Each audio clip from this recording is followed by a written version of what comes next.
Hello everybody, Sani here, engineer, MBA, and investor. And in today's video, I want to talk about why most people fail when it comes to investing, when it comes to long-term thinking and building long-term wealth. I want to talk about all of that in this video. Now, before we jump into today's video, you guys know the drill. Like this video, smash the like button, destroy that like button. Really does help the channel. If you haven't subscribed yet, what are you waiting for? Do subscribe. So I do want to hear about some of your stories in the comments below. Let me know what you guys think about this video. Let me know about your stories when it comes to investing and building wealth and so on. I know many of our viewers are very long-term thinkers that have had the opportunity to build that wealth over time. And I want our viewers to help other viewers who haven't necessarily had the same type of opportunities in the recent times. So do let me know in the comments. So I wanted to talk about this video in today video, which is a Sunday, which is a beautiful Sunday, beautiful weekend. But I wanted to spice things up a little bit and sort of step back, right? I often talk about stocks, companies, specific verticals. I talk about sectors. I talk about obviously biotech, genomics, and obviously CRISPR companies. And although all of those videos are extremely relevant, especially when you're trying to research companies, look at financials, look at technologies, compare companies to companies, and sort of position yourself to build conviction, right?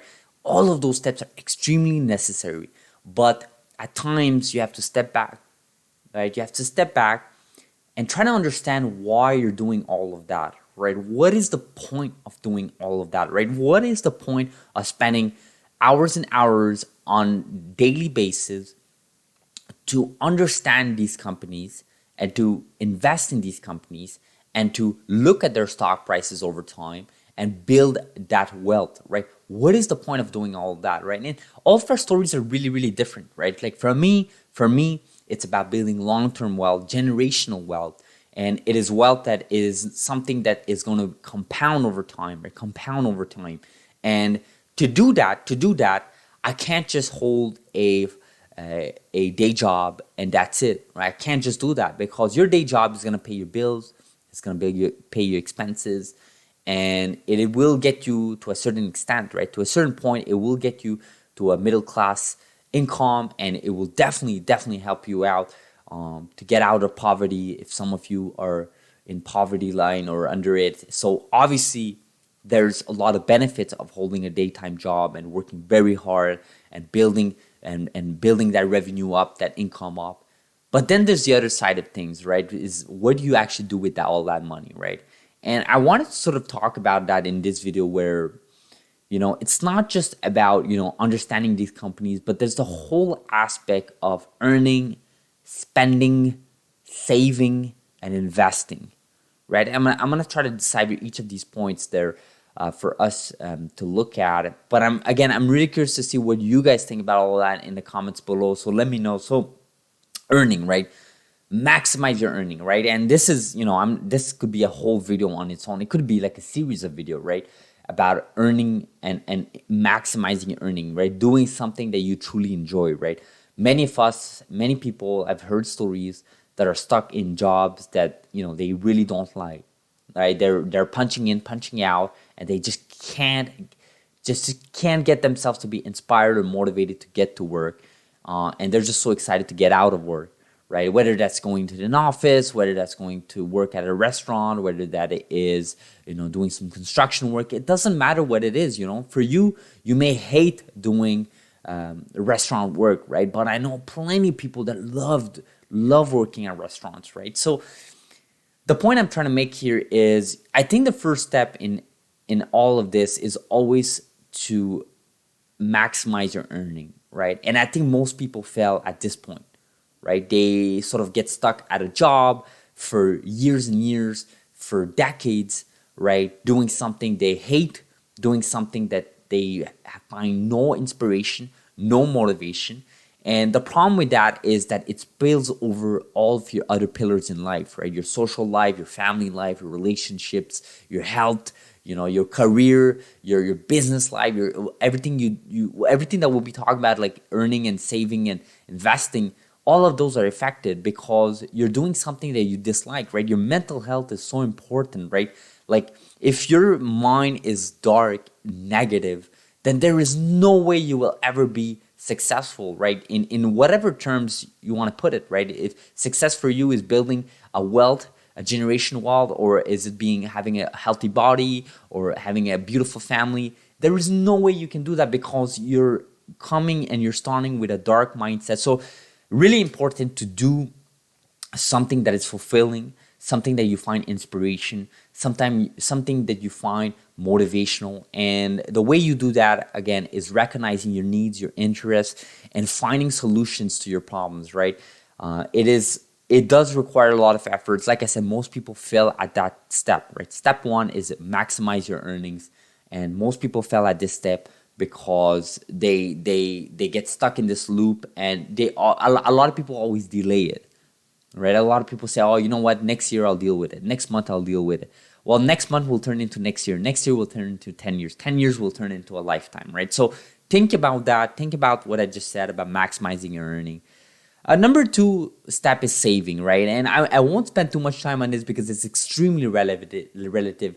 You know, rent for me in Toronto is at a certain price, but for you listening, for some of you, it may be, you know, a extraordinary amount, right? Because you may be living in a village, you may be living in suburbs, or you may be living in less dense population. And obviously, my rent price here is extremely high for you, but it's all relative, right? It's all subjective, right? It really depends, you know, where you are at your life, what are you doing, what is the purpose, and that's just for rent, right? It could be a bunch of other things, right?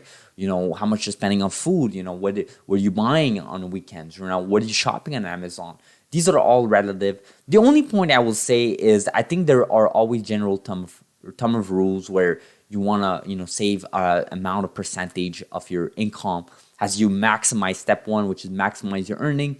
You want to also try to, you know, save as much as you can. I wouldn't say maximize your earnings. I mean, what I'm showing here on this screen is Francis, a YouTuber.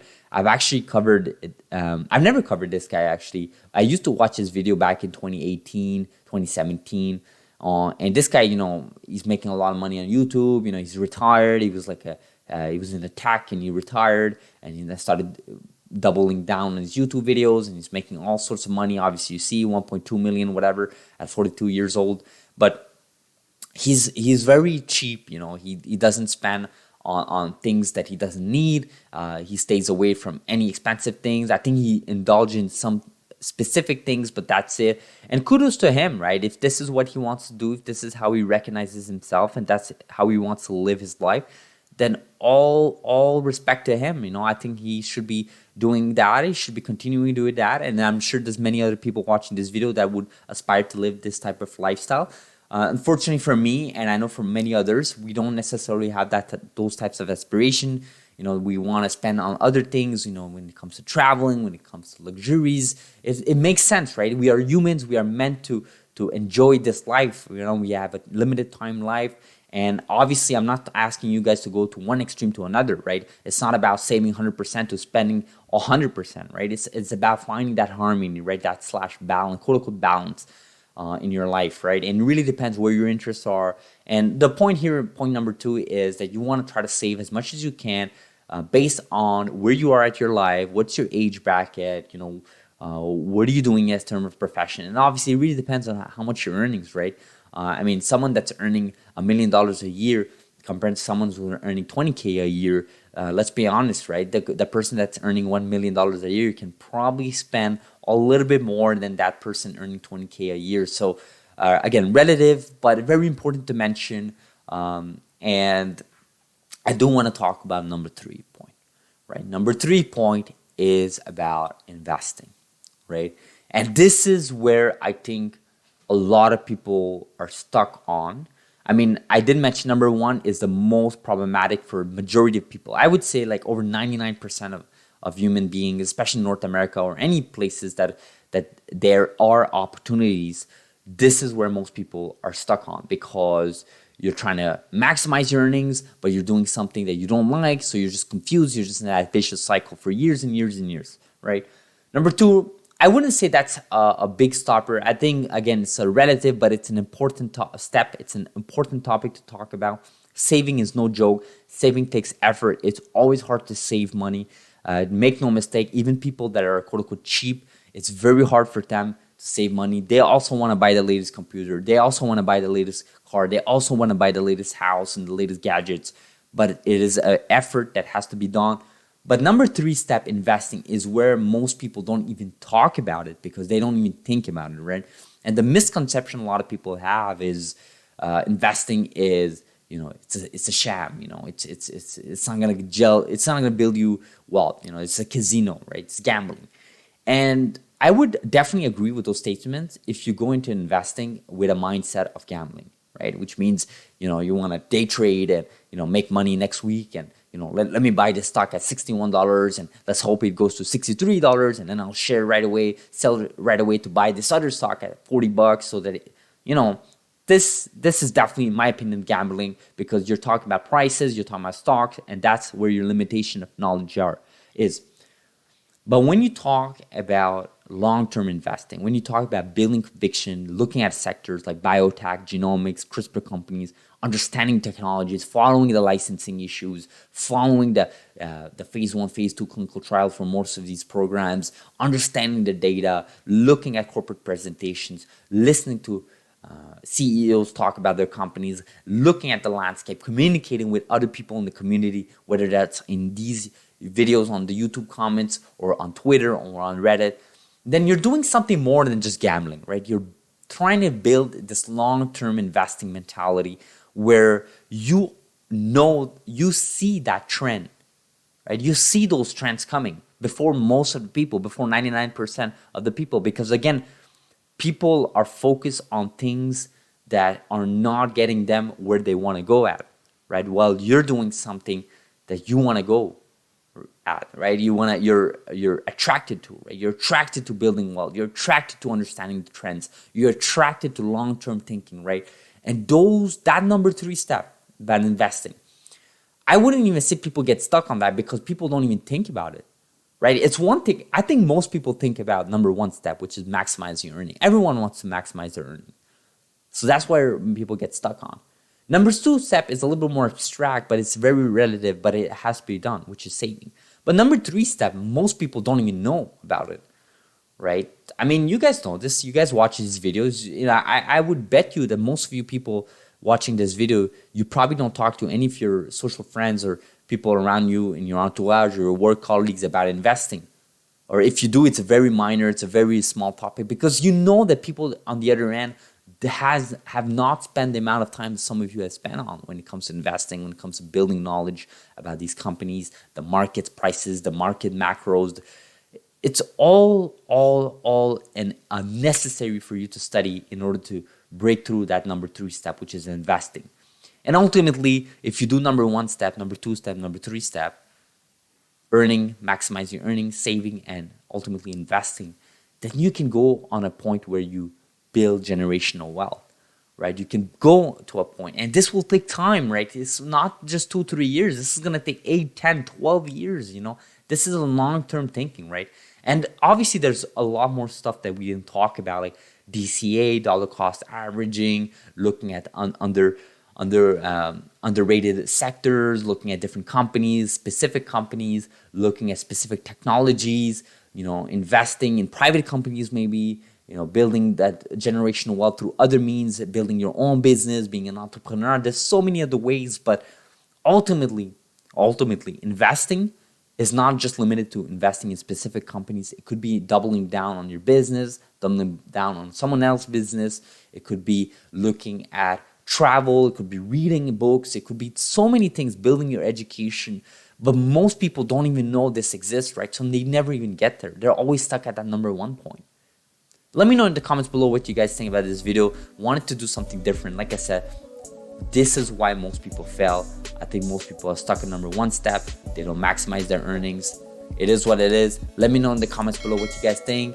Like this video if you found value, subscribe if you're not, and I will see you guys tomorrow on a beautiful Monday. Have a beautiful weekend and a beautiful Sunday. Thank you.